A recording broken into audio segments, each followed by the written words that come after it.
संस्कृति ओडिया को आपण समस्त स्वागत। मु आशुतोष महापात्र आपण सहित सेप्टेम्बर 2026 आमे पूरा सबु लग्न आउ सबु राशि मानक पई विश्लेषण करबा केमिति रहिबो आपणक स्वास्थ्य आपणक कर्म क्षेत्र आपणकर जो कहते आशा करुवा पाथरे कि आपणकर कौन कौन सब नाना प्रकार बाधा विघ्न अच्छी ताहा सब जानिबा आउ आपणकर जो कहते सामाजिक दायरा कौन केमती कौन रहिबो ता भितर आमे विश्लेषण करबा। ता पूर्वरु आमे जानिबा कि ए मासरे सबु ग्रह मानकर गोचर कौन रहिबो। प्रथमे प्रमुख जो जो ग्रह माने ताहा भितर देवगुरु बृहस्पति जी कि तांकर सही कर्कट रे ही गोचर करिवे पूरा सेप्टेम्बर मासरे। आपणकर शनि जी कि वक्र गति रे अछंती आपणक मीन राशि रे पूरा सेप्टेम्बर रे वक्र गति रे रहिबे। राहु आउ केतु ए दुई जन तो वक्र गति रे सब बेले थांती जहाँकि आपणकर कुंभ रे आउ आपणकर सिंह रे करी आपणकर गोचर करिवे। रहिले आपणकर एथर सूर्य जहाँकि सेप्टेम्बर 16 तारिख जाके आपणकर रहिबे आपणकर सिंह रे रहिबे तापरे से कन्या को आसीबे जहाँकि आपणकर केते 17 रु कन्या रे तांकर गोचरटी रहिबो। आपणकर सेमिति जदि मु कहिबी कि कण मंगल ताहा जहाँकि तांकर माने एबे तो अछंती आपणकर जो अगस्त मासरे आपणकर से मिथुन रे गोचर करुचंदी से गोचरटी तांकर मिथुन रे ही रहिबो। आउ 21 तारिख दिन 21 सेप्टेम्बर रे तांको गोचरटी हबो आपणको कर्कट रे।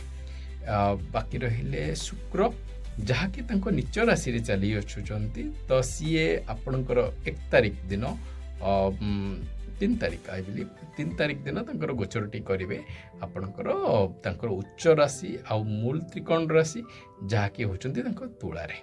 या परे आपणकर रहिले बुध बुध 7 सेप्टेम्बर रे गोचर आपणकर करिवे। आपणकर जहाँकर कि माने कहते मूल त्रिकोण राशि बोली आपण कहि परिबे जहाँकि होचंती कन्या रे करिवे। ताहा परे सीए तांकर करिवे आपणकर जो कहते तुला रे करिवे केबे ना 22 सेप्टेम्बर रे करिवे। यह हूँ मोटामोटी बाकी चंद्र तो सबू 2 दिन रे ही तांकर राशि सहित तांकर ये भी चेंज करती। तो यहाँ को नहीं कि आमे आमर आज विश्लेषण करवा सबु लग्न और राशि मानक पई।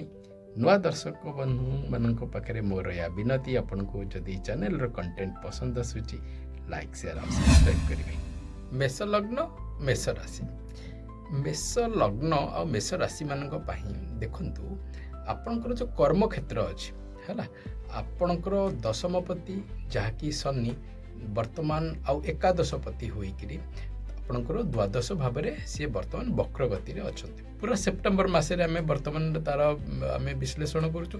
तो आपणकर जदि किछि लॉन्ग पेंडिंग केसेस किछि अछि मानि नियंतु आपणकर जदि आपणकर ऑफिस स्पेस रे आपण अछंती कर्म क्षेत्र जो जगह रे कि आपणकर किछि प्रेजेंटेशन अछि कस्टमर डीलिंग अछि एई सबु जिंस जदि किछि अछि कि आपण मानकर किछि एमती आपण किछि एमती कर्म करूचंती जहा देहरे कि आपणकर माने जो कोनते कस्टमर तरफ रु आपण को जिंस ऊपर कि जो कोनते माने एक्नॉलेजमेंट आसीबार अछि देखिबे से सब जिंस रे टिके विलंब रहिबो। यही जिनसटा आपणकर क्रम से नवेम्बर मास जाके रहिबो। आपण निजे देखिबे ये जिनसर अनुभूति करेंगे। यहाँ हूँ एपाई कि आपणकर जो कहते कर्म क्षेत्र फलाफल यह कि आपणकर शनि बर्तमान वक्र ये अच्छी वक्र गति अच्छी किंतु या सहित एक श्रेष्ठ जिनस हूँ कौन आपणक लग्नपति होउचंदी मंगल सी वर्तमान प्रथमे तृतीय भाव में ये कर चतुर्थ भाव को जी भल जिनस हूँ कौन आपणकर जो प्रेजेंटेशन रहिबो ताहा जो कहते आपणकर जो कहते बिजनेस रिलेशनशिप हो आपणकर शुक्र भी आपणकर जो कहते सप्तम भाव में कहते मूल त्रिकोण राशि रे अछंती। तेणु से बोली आपणकर जदि किसी प्रेजेंटेशन आपण तरफ दौरान आपण कर्म क्षेत्र हो आपण बिजनेस हो आपण बिजनेस रिलेशनशिप हो सबू यही क्षेत्र मानके ताहा प्रशंसादायक रहिबो। आउ एहा कि लोक माने ताहार माने प्रशंसा खाली करिवे नाही तांकर विचार रे भी आपणकर जदि किछि प्रेजेंटेशन अछि जहा देरे कि आपणकर कर्म आपणकर जो प्रेजेंटेशन अछि तार केतिको माने जो कोन पोटेंशियल अछि ତାହା ବି ସେମାନେ ଦେଖିବେ। ଆଉ ତାହା ସତରେ କହିବାକୁ ଗଲେ ଆପଣଙ୍କ ଆଗାମୀ ସମୟରେ, ଯାହାକି ଯେଉଁ ଆଗାମୀ ସମୟଟି ବର୍ତ୍ତମାନ ଆମେ ତ ସେପ୍ଟେମ୍ବରରେ ବିଶ୍ଳେଷଣ କରୁଛୁ, ଯେତେବେଳେ ଆପଣ ଡିସେମ୍ବର ଆଡ଼କୁ ଯିବେ ସେତେବେଳେ ଆପଣ ତା'ର ଫଳାଫଳଟି ଜିନିଷଟି ଦେଖିବାକୁ ପାଇବେ। ଏହା ହେଉଛି ପର୍ଟିକୁଲାର। ଆଉ ଆପଣଙ୍କୁ ଯଦି କିଛି ଭିଜା ହେରିକା ଏଇ ସମୟରେ ଲାଗିବାର ଅଛି, ଶୁଭ ଜିନିଷ ହେଉଛି ତା ଉପରେ କିଛି କମ୍ୟୁନିକେସନ୍ ଆସିବ।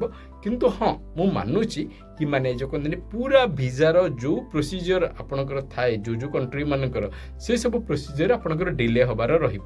କିନ୍ତୁ ଭିଜାକୁ ନେଇକି କିଛି ଭଲ ଗୁଡ୍ ନ୍ୟୁଜ୍ ହେରିକା ଆସିବ ଯଦି ଆପଣ କ୍ୱାଲିଫାଏ କରୁଛନ୍ତି କିଛି ଫରେନ୍ ଟ୍ରାଭେଲ୍ ହେରିକା କରିବା ପାଇଁ କିମ୍ବା ଆବ୍ରୋଡ୍ ଆପଣ ଯିବାର ଅଛି। ଯଦି ମୁଁ ଆପଣଙ୍କୁ କହିବି ଆପଣଙ୍କର ସ୍ୱାସ୍ଥ୍ୟ ଆଉ ଉଚ୍ଚ ଶିକ୍ଷା ଶ୍ରେଷ୍ଠ ରହିବ।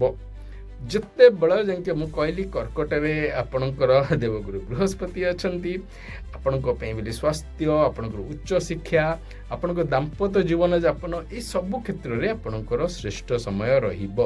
ଏହା ଦେହରେ କିଛି ଦୁଇ ମତ ନାହିଁ। ଆପଣଙ୍କର ଶ୍ରେଷ୍ଠ ଭାବରେ ବି ଯେଉଁ କୁହନ୍ତିନି ଆପଣଙ୍କ ଆତ୍ମବଳ ସବୁ କ୍ଷେତ୍ରରେ, ଖାଲି ଆପଣଙ୍କର କର୍ମକ୍ଷେତ୍ର ନାହିଁ, ଆପଣଙ୍କର ଆତ୍ମବଳ, ଆପଣଙ୍କର ଫ୍ୟାମିଲି ଲାଇଫ୍ ହଉ, ଆପଣଙ୍କର ଯେଉଁ କୁହନ୍ତିନି ଗୋଟେ ୱାର୍ମନେସ୍ ଯେଉଁ ଜିନିଷଟା, ସେହା ବି ଆପଣ ଦେଖିବାକୁ ପାଇବେ। କାରଣ ସୂର୍ଯ୍ୟ ଆପଣଙ୍କର ଯେଉଁ କୁହନ୍ତିନି ଆପଣଙ୍କର ସ୍ୱୟଂଙ୍କର ରାଶିରେ ରହିବେ, ତାପରେ ପରେ ସେ ଯିବେ ତାଙ୍କର ଯାହାକି ଆପଣଙ୍କର ଷଷ୍ଠକୁ ଯିବେ। ତେଣୁ ସେଇସବୁ ଜିନିଷ ପଏଣ୍ଟ ଅଫ୍ ଭ୍ୟୁରୁ ଆପଣଙ୍କର ରିଲେସନସିପ୍ରେ ୱାର୍ମଥ ରହିବ। ଆପଣଙ୍କ ଦାମ୍ପତ୍ୟ ସମ୍ପର୍କରେ ତାହା ଦେହରେ ବି ଆପଣ ୱାର୍ମଥ ଦେଖିବାକୁ ପାଇବେ। ଏଇସବୁ ଜିନିଷ ଆପଣ ଦେଖିବାକୁ ପାଇବେ ଶ୍ରେଷ୍ଠ ଭାବରେ। ଏହା ହେଉଛି ଏକ ଛୋଟ ବିଶ୍ଳେଷଣ ଆମର ସବୁ ମେଷ ଲଗ୍ନ ଆଉ ରାଶିମାନଙ୍କ ପାଇଁ।